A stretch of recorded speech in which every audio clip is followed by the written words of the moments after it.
حدیث بیان کرنے پہ صحابہ کو کوڑے مارے ہوں تو یہ پاسبل نہیں ہے نا. ہوا ہے. آپ بیان کیجیے. ہم نے بیان کر دیا. وہ چیزیں کھلی ہے نا، یہ نا ہم نے بیان کر دیا. ابھی دیکھیں نا، میں یہ کہہ رہا ہوں آپ نے جیسے پیش کیا نا اجماع متفق، نہیں بھائی سب جھوٹ.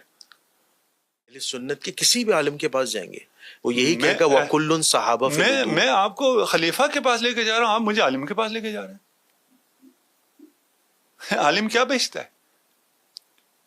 لیکن ہمارے یہاں جو احادیث اس میں کہیں پہ بھی یہ الفاظ نہیں کہ حضرت عمر نے صحابی رسول کو اس لیے کوڑے مارے ہوں کہ وہ جھوٹی روایات یا حدیث بیان کرتے ہیں. کیوں نہیں ہے؟ آپ کی کتاب، میری کتاب میں تو الزام ہو جائے گا، بہتان ہو جائے گا. آپ کی کتاب میں ہے. جی ہو سکتا ہے جو روایت موجود ہو اس کا راوی کذاب و جھوٹا ہو، اس کا راوی سندن جو ہے وہ روایت ضعیف ہو. اس کا راوی صحابی ہے، آپ نے خود کہہ دیا پھر صحابی جھوٹ بولتا ہے. نہیں صحابی سے جو روایت لینے والے دیکھیں نا، سند جو ہوتی ہے نا وہ گولڈن چین ہوتی ہے نا. ہو سکتا ہے تابعی کذاب ہو، تابع تابعین کذاب ہو، یہ بھی تو ہو سکتا ہے. کیونکہ دیکھیں یہ آپ کو پتہ ہے ایک چیلنجیبل ڈیبیٹ بن جاتی ہے. پھر لوگ کیا کرتے ہیں کہ حدیث کی جب سند دیکھتے ہیں وہ کہتے ہیں بھائی یہ اس میں فلاں تابعی جو ہے وہ کذاب ہے یا اس کا سما ثابت نہیں ہے تو یہ روایت ضعیف یا موضوع ہے. تو وہ کہتے ہیں پھر حضرت عمر رضی اللہ تعالیٰ سے یہ روایت ثابت نہیں ہے. نہیں یہ نہیں کہتے نا، یہ کوئی نہیں یہ محققین تو کریں گے. نہیں کہتے، نہیں کہہ سکتے. اتنے یہ مسلمات تاریخ اسلام میں سے ہے. یہ آپ کہہ سکتے ہیں، آپ کو ابھی تعجب ہوا، آپ نے پہلی دفعہ سنا ہے، ٹھیک ہے نا. کوئی اہل علم نہیں کہہ سکتا. پھر دیکھیے اتنا کھیل نہیں ہوتا. اگر آپ اس طرح رد کرنا شروع کریں نا کہ کوئی آیتوں کا رد اسی طرح کرتے ہیں. نہیں میں آپ کو اس کی سند اس کے متن کو دیکھتے ہیں آپ اور کو وہ جہاں ٹکراؤ ہوتا ہے وہ حدیث کو یا روایت کو ضعیف ثابت کر دیتے ہیں. میں یہ آج بتاتا ہوں نا آپ کو کیا ہے. جی جی جی صحیح مسلم میں حدیث ہے، یا علی لا یبغضک الا منافق ولا یحبک الا مؤمن. صحاح میں ہے. اس روایت کو مانتے ہیں؟ صحیح مسلم کی روایت ہے 240 علی سے محبت نہیں رکھے گا مگر مومن، علی سے بغض نہیں رکھے گا مگر منافق. اس کو مانتے ہیں؟ اس کو تو تمام مسلمان نہیں مانتے. جو نہیں مانے گا تو گئے ہوئے ہیں بہت ایمان سے. آپ کا کیا خیال ہے؟ ایمان سے نہیں گئے ہوئے؟ گئے ہوئے ایمان سے نہیں مانتے. اگر آپ یہ والا کام شروع کریں، ٹھیک ہے نا، کہ یہ اسی روایت میں نکال لیتے ہیں یہ جو ہے یہ ضعیف ہے، میں نام نہیں لیتا اور اس میں نہیں جاتا. جی بالکل صحیح بات. کہتے یہ روایت جو ہے یہ صحیح معلوم نہیں ہوتی ہے. کیوں؟ اس لیے کہ بہت سے صحابہ علی کا بغض رکھتے تھے. یہ بات آپ کی بالکل جائز ہے. کیا؟ بالکل آپ نے صحیح فرمایا. کیا؟ ایون میں نے ابھی لاسٹ جو ایک پوڈ کاسٹ کی تھی، اللہ صلی اللہ علیہ وسلم کی زندگی میں بریدہ اسلمی نام کے ایک صحابی ہیں، انہوں نے تو کھلم کہا تھا رسول اللہ کو کہ میں علی سے نفرت کرتا ہوں. تو رسول اللہ نے فرمایا علی سے نفرت نہ کرو، علی سے محبت کرو اور اپنی محبت کو بڑھا دو. بلکہ ایک تو جو 4 صحابہ حضرت علی پر الزام لگانے آئے تھے کہ علی نے معاذ اللہ ایک لونڈی کے ساتھ جمع کیا ہے، یہ غدیر خم سے پہلے کا واقعہ ہے، غالباً 8 ہجری کا واقعہ ہے، فتح مکہ کے بعد کا. تو رسول اللہ صلی اللہ علیہ وسلم کا چہرہ انور تغیر کر گیا اور آپ نے ارشاد فرمایا کہ تم علی کے معاملے میں مجھ سے کیا چاہتے ہو؟ بلا شبہ ہے میں علی سے ہوں اور میرے بعد علی ہر مومن کا ولی ہے. یہ بات آپ کی بالکل 100% جائز ہے کہ رسول اللہ نے اپنی زندگی میں صحابہ کو تاکید کی تھی کہ علی سے محبت کرو کیونکہ علی میرے بعد ہر مومن کا ولی ہے. یہ بالکل آپ نے صحیح کہا.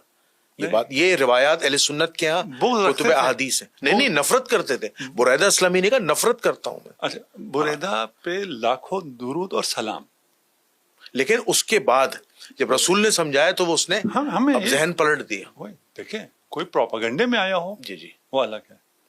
بریدہ آ کے رسول کو کہا کہ میں علی سے اتنی نفرت کرتا ہوں جتنی کوئی کسی سے نہیں کرتا ہے. کیوں نفرت کرتا ہوں؟ اس لیے کہ نفرت کرنے والا پورا ٹولہ تھا. اس میں ایک جملہ اور بھی ہے اس ایک روایت میں کہ میں فلاں سے محبت کرتا تھا تو جس کی وجہ سے میں نفرت کرتا ہوں. ٹھیک ہے، کیونکہ اسی نے کہا تھا کہ شکایت لگاؤ جاتی ہے. یہ پورا ایک ٹولہ تھا جو علی سے بغض رکھتا تھا. رسول کہہ رہے ہیں علی سے بغض رکھنے والا منافق ہے. بے شک آپ نے کہا یہ منافقین تھے. سنت کا اجماع ہے تمام صحابہ عادل ہیں. کدھر ہے اجماع؟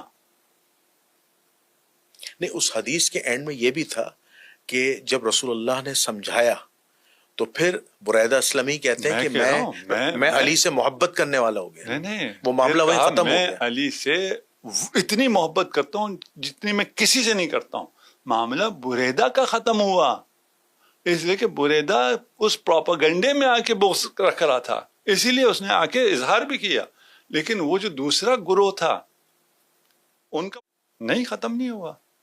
اس لیے میں نے کہا نا بریدہ پہ میری جان قربان، ہزاروں لاکھوں درود اور سلام بریدہ پر رضی اللہ تعالی عنہ. غلط فہمیاں تو ہو جاتی ہیں، اس میں تو کوئی نہیں، انسان ہے، ایک پروپیگنڈے میں آ گیا. اس پہ ہم نہیں کہہ رہے. ایک پورا گروہ موجود تھا، واللہ یعصمک من الناس، پورے ناس تھے رسول کے اطراف میں موجود تھے. ہم کہہ رہے ہیں سارے عادل ہیں. منافق عادل ہوتے ہیں؟ منافق تو اس کی سزا تو بہت سخت. نہیں، منافق عادل ہوتے ہیں؟ نہیں، عادل نہیں، عادل نہیں ہوتے. پھر یہ بھی جھوٹ بتایا جاتا ہے کہ اہل سنت کا اجماعی موقف ہے کہ سارے جھوٹ. ہم کہتے ہیں بھائی اہل سنت میں حضرت عمر ہے یا نہیں ہے؟ حضرت عمر کا نہیں ہے. حضرت عمر جنازہ نہیں پڑھتے تھے صحابہ کا، دیکھتے تھے پہلے حذیفہ جائیں تو میں پڑھوں. یہ بھی ہے یا نہیں ہے؟ اسلام میں کوئی ایسا موقف نہیں ہے. صحابہ کا ایسا کوئی موقف نہیں ہے کہ سارے صحابہ عادل ہیں. صحابہ کا کوئی ایسا موقف نہیں ہے کہ صحابہ رسول خدا سے جھوٹ نہیں باندھتے ہیں. یہ ایک ضرورت کے تحت بعد میں نظریہ گھڑا گیا ہے تاکہ ایک چیز کو استوار کیا جائے. جی اچھا، آپ یہ بات تو مانتے ہیں کہ حضرت حذیفہ ابن یمان رضی اللہ تعالیٰ عنہ جو رازدار رسول ہیں، 12 منافقین کے نام تو کسی کو بھی نہیں پتا وہ کون تھے. بس اتنا پتا ہے کہ وہ جنت میں داخل نہیں ہوں گے. نام تو کسی کو بھی نہیں پتا تھے کیونکہ وہ تو نام راز میں کسی کتاب میں درج نہیں ہے. یہ تو آپ مانتے ہوں گے. نہیں، اگر نام دکھا دیں تو نام صحیح سند سے ثابت. ہاں، تو ہم کیونکہ اہل سنت کے پاس تو نام نہیں ہے. اگر ہوں تو نام مل جائے بہت اچھی بات ہے. پھر نام مل جائے تو بہت اچھی بات ہے. پھر کدھر جائیں؟ کیونکہ اس کی وجہ یہ کہ کیونکہ یہ تو پھر اس کا مطلب راز فاش ہو گیا نا. ہاں، کہ رسول نے تو منع کیا تھا پھر بھی نام پتہ چل گئے. نہیں، دیکھیے رسول نے خود بتایا نا.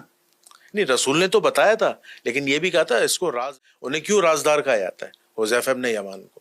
حدیث پوری پتہ کیا ہے؟ جی بتائیے. 12 صحابی ہیں جو جنت میں داخل نہیں ہوں گے جی جب تک سوئی سے اونٹ نہ گزر جائے. محاورہ ہے کہ یہ کبھی بھی داخل نہیں ہوں گے. کبھی بھی داخل. پہلے مرحلے پہ یہاں آ جاتے ہیں کہ صحابہ میں 12 ایسے ہیں جو جنت نہیں جا سکتے. جی آپ کو پتا ہے کون ہے؟ مجھے نام نہیں پتا. نہیں پتا. جی ٹھیک ہے نا.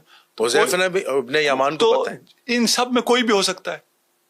جی کوئی بھی ہو سکتا ہے نا. بس سارے عادل ہیں. ثابت ہو گیا. نہیں، اس میں دیکھیں سارے عادل ہیں جھوٹ، 12 عادل نہیں ہیں. جو منافق ہو گیا، جو منافقین ہو گئے وہ تو رسول کے صحابی رہے نہیں نا. نہیں، وہی ہمیں تو نہیں پتا نا کون ہوئے.